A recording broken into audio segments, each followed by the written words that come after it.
شہزادی اور سائے کا بادشاہ۔ روشن دھرتی کے پراسرار ملک میں جہاں درخت بولتے تھے اور ندیاں گیت گاتی تھیں، ایک ایسی شہزادی رہتی تھی جس کا نام آئینہ تھا۔ وہ منفرد تھی کیونکہ اس کے پاس ایک ایسی صلاحیت تھی جو کسی اور کے پاس نہ تھی۔ وہ سایوں کی زبان سمجھ سکتی تھی۔ ایک دن جب آئینہ اپنے باغ میں بیٹھی تھی، اس نے محسوس کیا کہ اس کا اپنا سایہ اس سے بات کر رہا ہے۔ آئینہ، سایہ بولا، تمہیں معلوم ہے کہ سایوں کا ایک الگ دنیا ہے؟ شہزادی حیران رہ گئی۔ سایوں کی دنیا؟ ہاں، سایہ نے مسکراتے ہوئے کہا، اور وہ دنیا خطرے میں ہے۔ سائے نے بتایا کہ سایوں کی دنیا کا بادشاہ جو سایہ سلطان کہلاتا تھا بیمار پڑ گیا ہے۔ اس کی بیماری کی وجہ سے دونوں دنیاؤں کے درمیان توازن بگڑ رہا تھا۔ روشن دھرتی کے لوگوں کے سائے غائب ہونے لگے تھے، جس سے لوگ بے چین اور پریشان ہو رہے تھے۔ آئینہ نے فیصلہ کیا کہ وہ سایوں کی دنیا میں جا کر سایہ سلطان کو ٹھیک کرے گی۔ اس کا اپنا سایہ اسے راستہ دکھانے کے لیے تیار ہو گیا۔ سایوں کی دنیا میں داخل ہونے کے لیے آئینہ کو چاند کی روشنی میں اپنے سائے کے ساتھ رقص کرنا تھا، پھر اچانک مڑ کر اپنے ہی سائے میں قدم رکھنا تھا۔ جب آئینہ نے ایسا کیا تو وہ ایک ایسی دنیا میں پہنچی جہاں سب کچھ الٹ تھا۔ درختوں کے سائے اصل درخت تھے اور اصل درخت ان کے سائے تھے۔ یہاں روشنی کی بجائے تاریکی چمکتی تھی اور تاریکی روشن ہوتی تھی۔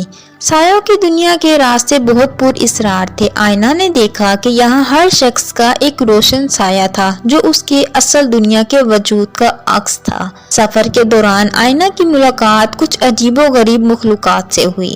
چپ چاپ، یہ ایک ایسا سایہ جو بول نہیں سکتا تھا، لیکن اس کے ہاتھوں سے نکلنے والی روشنی سے وہ دوسروں کے خیالات دیکھ سکتا تھا۔ جھلمل، ایک ایسا چمکدار سایہ جو پرانی کہانیاں سنانے میں ماہر تھا۔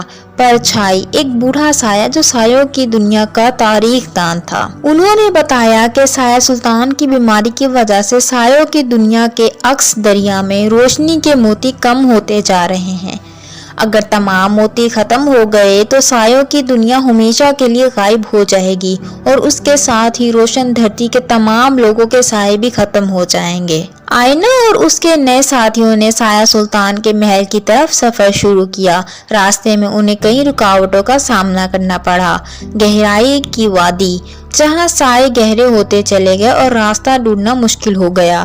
روشنی کے طوفان، جہاں اچانک تیز روشنی کے جھکڑ چلے جس سے سائے بکھرنے لگے۔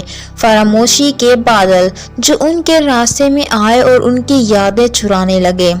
ہر مشکل میں آئینہ نے اپنی عقل اور ہمت سے کام لیا۔ اس نے چپ چاپ کی مدد سے دوسروں کے دلوں کی باتوں کو سمجھا، جھلمل سے پرانی حکمت کی کہانیاں سنی، اور پرچھائی سے سایوں کی دنیا کے راز جانے۔ آخرکار وہ سایہ سلطان کے محل پہنچے۔ محل روشنی سے بنا ہوا تھا، لیکن اب وہ مدھم پڑ رہا تھا۔ سلطان کا تخت ایک عظیم الشان روشنی کا ڈھیر تھا، لیکن اب اس کی چمک کم ہو رہی تھی۔ سایہ سلطان بہت کمزور ہو چکا تھا۔ آئینہ نے اس سے پوچھا، آپ کیسے ٹھیک ہو سکتے ہیں؟ سلطان نے کمزور آواز میں بتایا، صرف ایک ایسا شخص مجھے ٹھیک کر سکتا ہے جس کے دل میں سچی ہمدردی ہو اور جو روشن دھرتی اور سایوں کی دنیا دونوں سے محبت کرتا ہو۔ آئینہ نے سلطان کے قریب جا کر اس کا ہاتھ پکڑا۔ اس کے دل سے نکلی ہمدردی کی روشنی سے سلطان کو گھیر لیا۔ یہ روشنی آئینہ کے لیے اپنے وجود سے نکل رہی تھی، اس کی مہربانی، ہمت اور دونوں دنیاؤں کے لیے محبت سے۔ آہستہ آہستہ سلطان کی طاقت واپس آنے لگی۔ محل پھر سے چمکنے لگا۔ عکس دریا میں روشنی کے موتی پھر سے جگمگانے لگے۔ سلطان نے آئینہ کو بتایا، تم نے دونوں دنیاؤں کو بچا لیا۔ تمہاری ہمدردی نے توازن واپس لایا ہے۔ آئینہ واپسی اپنی دنیا میں آئی تو اس نے دیکھا کہ سب کچھ نارمل ہو چکا تھا۔ لوگوں کے سائے واپس آ گئے تھے اور لوگ پھر سے خوش تھے۔ لیکن اب آئینہ کے پاس ایک انوکھی صلاحیت تھی۔ وہ دونوں دنیاؤں کے درمیان پل بن گئی تھی۔ وہ جب چاہتی سایوں کی دنیا میں جا سکتی تھی اور ضرورت پڑنے پر سایوں کی دنیا سے مدد لے سکتی تھی۔ اس تجربے نے آئینہ کو سکھایا کہ ہر چیز کے دو پہلو ہوتے ہیں، روشن اور تاریک دونوں ہی اہم ہیں۔ ہمدردی اور محبت ہر بیماری کی دوا ہے۔ منفرد ہونا کوئی کمزوری نہیں بلکہ طاقت ہے۔ آئینہ نے اپنی اس صلاحیت کا استعمال دونوں دنیاؤں کے درمیان امن و امان قائم کرنے کے لیے کیا۔ وہ دونوں دنیاؤں کے محافظ بن گئی اور اس کی کہانی دونوں دنیاؤں میں سنائی جانے لگی۔ اس کہانی سے ہمیں یہ سبق ملتا ہے کہ ہم سب کے اندر کچھ نہ کچھ منفرد ضرور ہوتا ہے۔ ہمیں اپنی انوکھی صلاحیتوں کو چھپانا نہیں چاہیے بلکہ انہیں دوسروں کی مدد کے لیے استعمال کرنا چاہیے۔